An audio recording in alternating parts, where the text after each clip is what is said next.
அவர் திருமாவளவன் வந்து மரியாதையாக ஒரு சகோதரி பிரேமலதா அவர்கள் தேமுதிக அந்த அந்த எந்த தொகுதியில் நிற்கிறாங்களா அந்த விருதாச்சலத்தில் அப்படின்னு சொல்லி அறிமுகப்படுத்துகிறார்.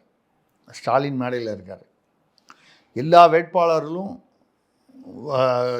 திமுக கூட்டணி வேட்பாளர், அதில் விசிகாவும் இருக்காங்க, மற்றவங்களும் இருக்காங்க, திமுகவும் இருக்காங்க. எந்திரிச்சு ஒரு கும்பிடு போகிறாங்க. ஒரு ஃபார்மாலிட்டி இயல்பு.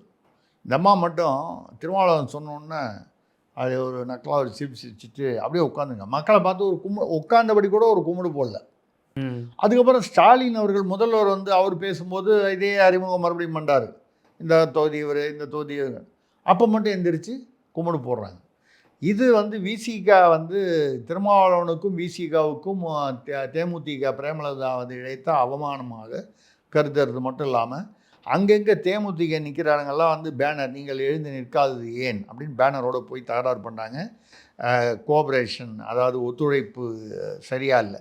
இதில் என்ன பிரச்சனைனா விசிகாவுக்கும் திமுகவுக்கும் ஒத்துழைப்பு இல்லை, காங்கிரஸுக்கும் திமுகவுக்கும் ஒத்துழைப்பு இல்லை, விசிகாவுக்கும் பிரேமலதா விசிகாவில் வந்து இப்போ அவங்க என்ன சொல்கிறாங்கன்னா பிரேமலதா நிற்கிற 10 தொகுதியிலையும் நம்ம கான்சன்ட்ரேட் பண்ணி அந்த அம்மா கட்சி ஜெயிக்கக்கூடாது.